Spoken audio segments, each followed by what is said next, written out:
አብርሃም ሄርሜላን ብቻዋን ማውራት ስለፈለገ ነው ይሄንን ነገር ያደረገው። ሰላም ጤና ይስጥልኝ፣ እንዴት ናችሁ? ለዚህ ቻናል አዲስ ከሆናችሁ ሰብስክራይብ በማድረግ ቤተሰቦች እንድትሆኑ ጋብዛለሁ። ቪዲዮውን ላይክ በማድረግ ጀምሩት።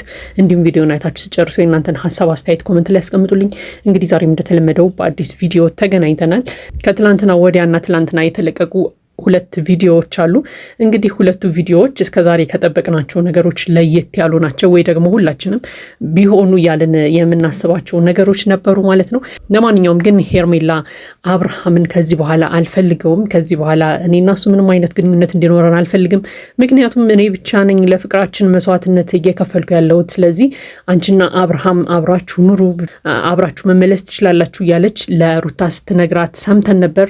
ትላንትናም ደግሞ ይሄንን ነገር እንግዲህ ከነቡዜ ጋር ሆና ስትደግመው ሰምተናል ማለት ነው። ነቡዜ እንግዲህ ያናገሯት ነበር። ቡዜና ዳኒ ወደ አብርሃም መመለስ አለብሽ፣ አንቺ ምንም ጥፋት አላጠፋሽም፣ ምክንያቱም አብርሃም ታሞ በነበረበት ጊዜ አንቺ ከኛ የተለየ ነገር አላረግሽም፣ እኛ ጋር ነበርሽ፣ እኛ የምንልሽን ነገር ነበር የምታደርጊው፣ ከኛ ጋር የተነጋገርሽ ነበር ነገሮችን ስታደርጊ የነበረው፣ ስለዚህ ወደ አብርሃም መመለስ አለብሽ፣ ደግሞ ነግሬሽ ነበር፣ ተስፋ መቁረጥ የለብሽም ብዬሽ ምናምን እያለች ቡዜም ስታወራት ሰምተናል።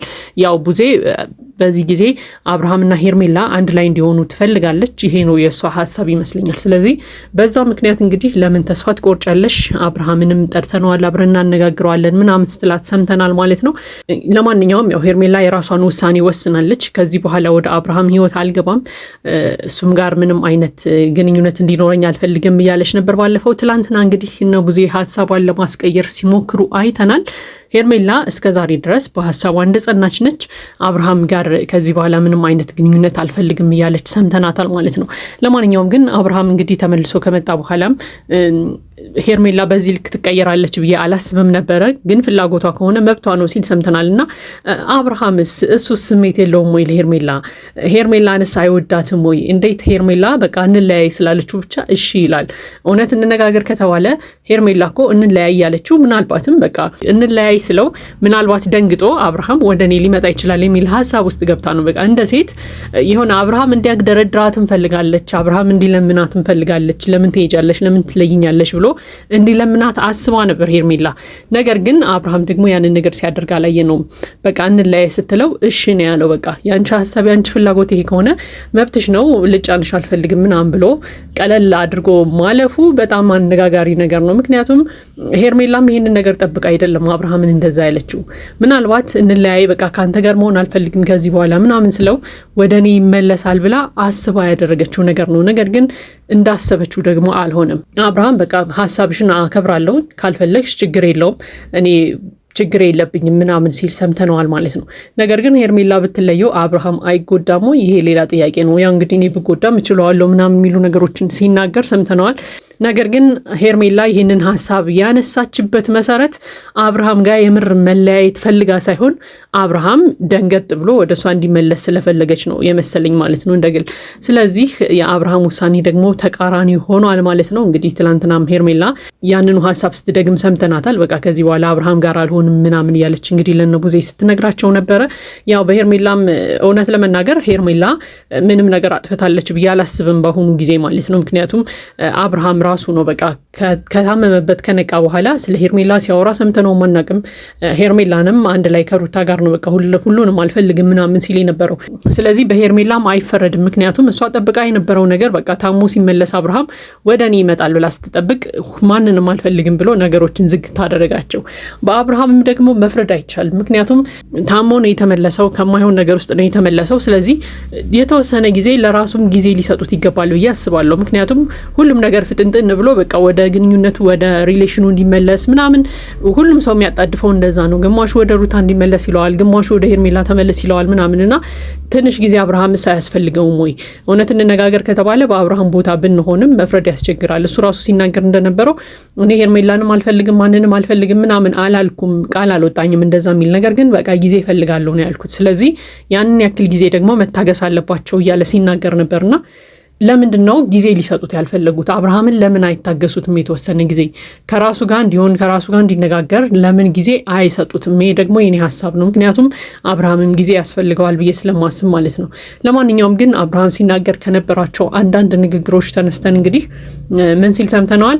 ባለፈውም ትላንትናም በቃ ሄርሜላ ብቻሽን አግኝኝ፣ ብቻሽን ላውራሽ፣ ብቻሽን ላናግርሽ ነው የምፈልገው ምናምን እያለ ነበርና ትላንትናም ያንን ነገር አጠንክሮ ሲናገር አሰምተናል። በቃ እኔም ነገሮችን አስቤባቸው ከራሴ ጋር ተወያይቼ ተመካክሬ አንቺም ከራስሽ ጋር ተነጋግረሽ ከዛ ደውልልሻለሁ አብረን ሁለታችን ተገናኝተን ቁጭ ብለን እናወራለን ሲላት ነበርና አብርሃም ሰው ፊት ማውራት ያልፈለገው ነገር አለ። ባለፈውም ሩታ ጋር እያለ በቃ ለብቻችን እናወራለን ብሏት ነው የሄደው። ትላንትና ምን ቡዜ ዳኒ ጋር እንግዲህ ጠርተው ሲያናገሩት በቃ እኔና አንቺ ብቻችንን እናወራለን እያላት ነበር። ስለዚህ ሄርሜላ ለምንድነው አብርሃምን በግል ጠርታ ማታናግረው? በእርግጥ እስከዛሬ ድረስ ማንም ጋር ግንኙነት አልፈልግም ማናችሁንም ምናምን ያላቸው ስለነበረ በግል ለማነጋገርም አስቸጋሪ ሆኖባቸዋል ብዬ አስባለሁ። ምክንያቱም ውጭ ላይ ነው የሚገናኙት። በቃ የሆነ ነገር ተናግሮ አብርሃም የራሱን ሀሳብ እንደጨረሰ ይሄዳል። ይሄ እንግዲህ የሰሞኑ የአብርሃም ስታይል ነው መሰለኝ፣ አላውቅም። ብቻ የሆነ ነገር ሀሳቡን ተናግሮ አስረድቷቸው ምናምን ቻው ብሏቸው ነው የሚሄደውና በስርዓት ቁጭ ብለው ለመነጋገር ጊዜ አላገኙም። ስለዚህ ሄርሜላ ምናልባት ቤቷ ጠርታ አብርሃምን ለብቻ ሆነው ሁለቱ ቢነጋገሩ የተሻለ ነው የሚል እምነት አለኝ። በቃ ሁለቱ ተነጋግረው ጉድለቶቻቸውን አሻሽለው ምናምን የሚተማመኑበት ነገር ላይ ቢደርሱ፣ ካልሆነም ደግሞ እስከ መጨረሻው የሚለያዩበትን ነገር ቢፈጥሩ ጥሩ ነው የሚል እምነት አለኝ። ምክንያቱም እስከ ዛሬ ድረስ አብርሃም ቁርጥ ያለ ነገር ተናግሮ አያውቅም። በቃ እየወላወለ ነው። ሩታ ጋር ሲሆን ሩታ ጋር ለመሆን አክት ያደርጋል፣ ሄርሜላ ጋር ሲሆን ሄርሜላን እንደሚፈልጋት አክት ያደርጋል ምናምንና የራሱን ውሳኔ እስከ ዛሬ ድረስ አሳውቋቸው አያውቅም። ስለዚህ ቁጭ ብለው ሄርሜላ ጋር በስርዓት ተነጋግረው መለያየት ካለባቸው መለያየት አለባቸው። አንድ ላይ የሚቀጥሉም ከሆነ ደግሞ ሲሪየሱ ነው አንድ ላይ የሚቀጥሉበትን መንገድ ቢፈጥሩ የተሻለ ነው የሚል እምነት አለኝ። ለማንኛውም እንግዲህ የኔ ሀሳብ አስተያየት ነው። የእናንተን ሀሳብ አስተያየት ኮመንት ላይ ያስቀምጡልኝ። ለዚህ ቻናል አዲስ ከሆናችሁ ሰብስክራይብ በማድረግ ቤተሰቦች እንድትሆኑ ጋብዛለሁ። ቪዲዮ ላይክ በማድረግ አበረታቱን። መልካም ጊዜ ይሁንላችሁ። ጠርተው ሲያናገሩት በቃ እኔና አንቺ ብቻችንን እናወራለን እያላት ነበር። ስለዚህ ሄርሜላ ለምንድነው አብርሃምን በግል ጠርታ ማታናግረው? በእርግጥ እስከዛሬ ድረስ ማንም ጋር ግንኙነት አልፈልግም ማናችሁንም ምናምን ያላቸው ስለነበረ በግል ለማነጋገርም አስቸጋሪ ሆኖባቸዋል ብዬ አስባለሁ። ምክንያቱም ውጭ ላይ ነው የሚገናኙት። በቃ የሆነ ነገር ተናግሮ አብርሃም የራሱን ሀሳብ እንደጨረሰ ይሄዳል። ይሄ እንግዲህ የሰሞኑ የአብርሃም ስታይል ነው መሰለኝ፣ አላውቅም። ብቻ የሆነ ነገር ሀሳቡን ተናግሮ አስረድቷቸው ምናምን ቻው ብሏቸው ነው የሚሄደውና በስርዓት ቁጭ ብለው ለመነጋገር ጊዜ አላገኙም። ስለዚህ ሄርሜላ ምናልባት ቤቷ ጠርታ አብርሃምን ለብቻ ሆነው ሁለቱ ቢነጋገሩ የተሻለ ነው የሚል እምነት አለኝ። በቃ ሁለቱ ተነጋግረው ጉድለቶቻቸውን አሻሽለው ምናምን የሚተማመኑበት ነገር ላይ ቢደርሱ፣ ካልሆነም ደግሞ እስከ መጨረሻው የሚለያዩበትን ነገር ቢፈጥሩ ጥሩ ነው የሚል እምነት አለኝ። ምክንያቱም እስከ ዛሬ ድረስ አብርሃም ቁርጥ ያለ ነገር ተናግሮ አያውቅም። በቃ እየወላወለ ነው። ሩታ ጋር ሲሆን ሩታ ጋር ለመሆን አክት ያደርጋል፣ ሄርሜላ ጋር ሲሆን ሄርሜላን እንደሚፈልጋት አክት ያደርጋል ምናምንና የራሱን ውሳኔ እስከ ዛሬ ድረስ አሳውቋቸው አያውቅም። ስለዚህ ቁጭ ብለው ሄርሜላ ጋር በስርዓት ተነጋግረው መለያየት ካለባቸው መለያየት አለባቸው። አንድ ላይ የሚቀጥሉም ከሆነ ደግሞ ሲሪየሱ ነው አንድ ላይ የሚቀጥሉበትን መንገድ ቢፈጥሩ የተሻለ ነው የሚል እምነት አለኝ። ለማንኛውም እንግዲህ የኔ ሀሳብ አስተያየት ነው። የእናንተን ሀሳብ አስተያየት ኮመንት ላይ ያስቀምጡልኝ። ለዚህ ቻናል አዲስ ከሆናችሁ ሰብስክራይብ በማድረግ ቤተሰቦች እንድትሆኑ ጋብዛለሁ። ቪዲዮ ላይክ በማድረግ አበረታቱን። መልካም ጊዜ ይሁንላችሁ።